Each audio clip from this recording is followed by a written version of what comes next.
I am the UCA and NCSA director for Utah and Idaho. So I work for RC Spirit. I'm also the national director for VROC. If any of you have heard of VROC, it's a choreography company through Varsity. So I'm one of the 9 national directors that we have there. I speak at a million coaches conferences every year. I do rules trainings all over. So this is my first time in New Mexico, checking another state off my list. But I'm really excited to be here. We are kind of behind schedule, so we're going to kind of bust through these. The biggest thing is, I know there's a lot of new coaches here, and so we kind of talked like, new coaches are kind of like, I don't know what I don't know yet in terms of rules. However, if you're familiar with like dance rules, it's not that there are any new restrictions to dance. It's that just the rules have changed a little bit so that you can do more. So anything that you were able to do before, you can still do all of those things. So it's, I don't want to even call it like rules changes. It's more like an evolution of rules, I guess you could say. So we're going to kind of go through a couple of things. This is the summary, but we'll just right through that. So dance teams are not allowed to hold a stunt. So a stunt is when a person's in the air. Anytime you lift somebody off the ground, that is considered a stunt. So dance teams are not allowed to hold extended stunts where they have the feet. So an extended stunt would be anything above shoulder level.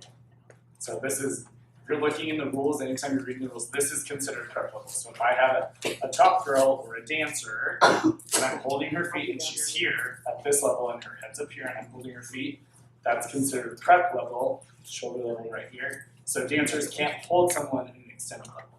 So what you can do, the new rule regarding spiders, is that they can pass through an extended level, but you just can't stop there.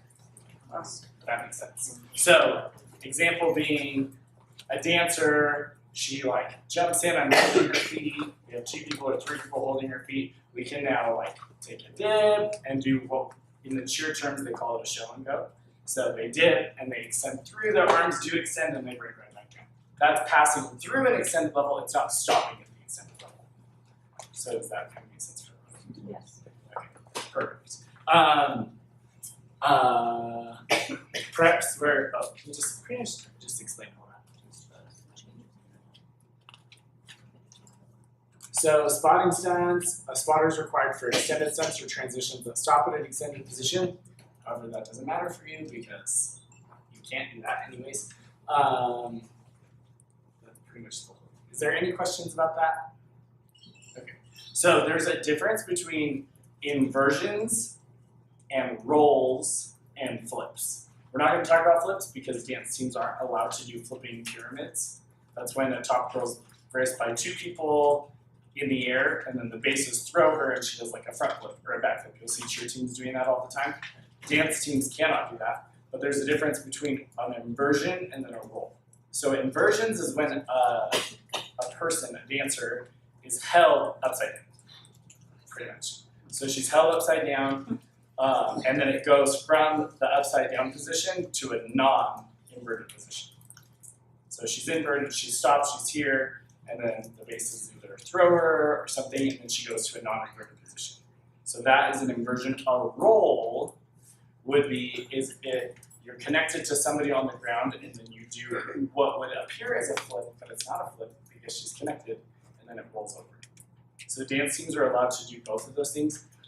My personal opinion, I've watched a ton of dance, I've never seen dance teams do those things. So I don't think these are necessarily things you have to get too hyped about and things like that, but they are allowed. So difference, inversion is stopped here, upside down. A roll is when she's connected to somebody on the ground and then they toss her and she does a forward flip, what appears like a flip, but it's technically called a roll. Does that make sense for everyone? So the difference between a roll and a flip is that a flip is up, I mean you're She's connected to 2 people not on the ground. Okay, got it. A roll is connected to somebody on the ground. So that's kind of the difference. So, example, starts an inversion, goes to non-inversions.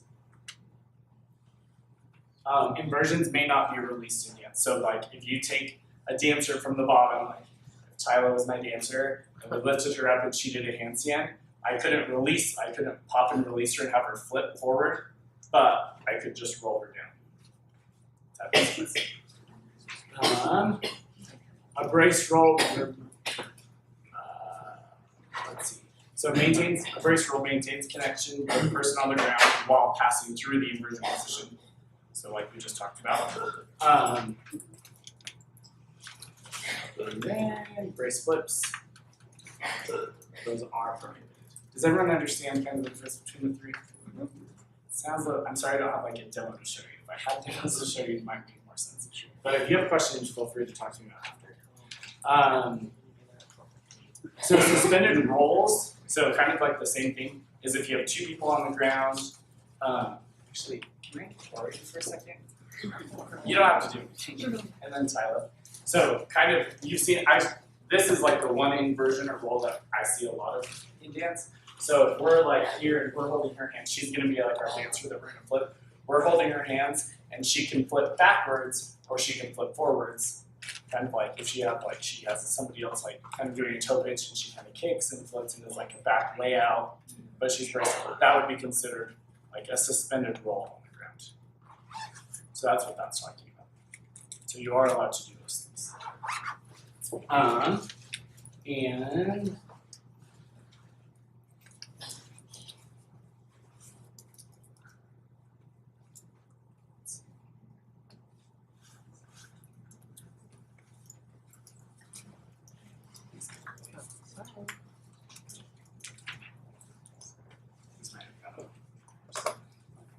sorry about that. It's been really touchy lately.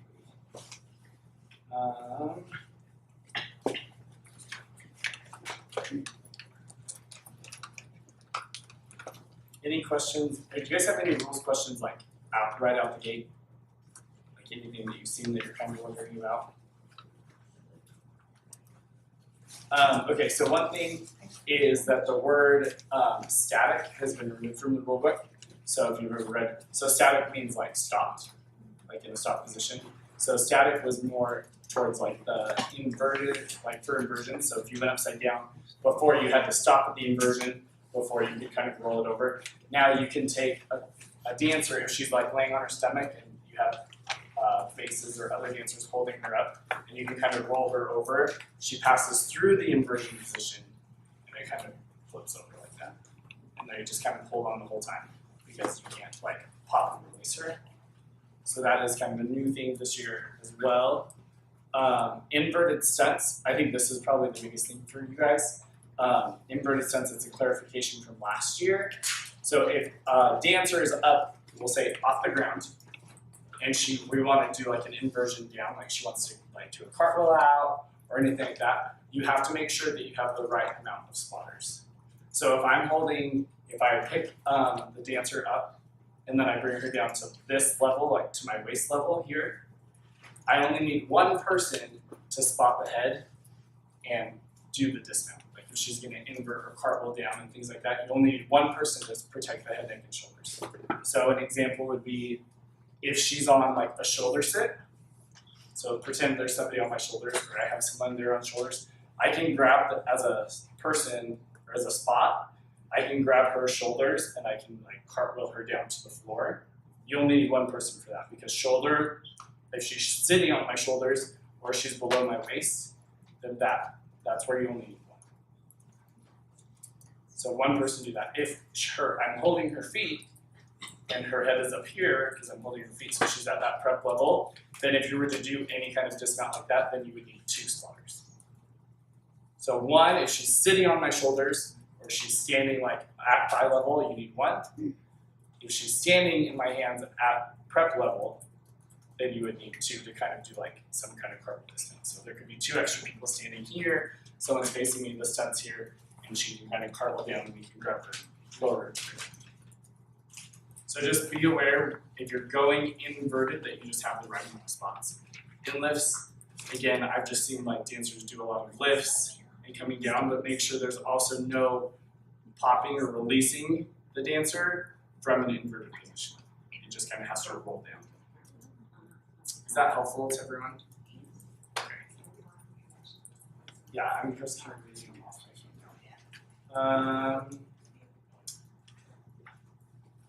So new this year, which is really exciting because New Mexico is an Nfhs state, just like Utah and Idaho.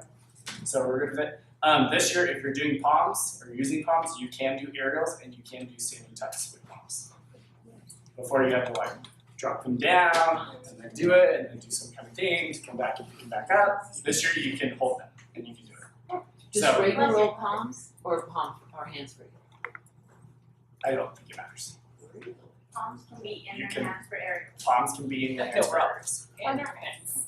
Both hands. Yeah. Both hands. Common. Because the reasoning, if you want to know the reasoning behind it, there's nothing that really in an aerial they don't really use their hands for anything. Unless something goes. Unless something goes wrong. However, big one is probably make sure to do an aerial before you try it with palms. But there's at no point in time, if it's done correctly, there's no point in time where that's happened. ACA did allow that last year. ACA went back and reported to Nfhs, hey, there was no concussions, there's no reported injuries, like there's nothing saying like cheerleaders that did tucks and palms got hurt, or dancers that did aerials with palms got hurt.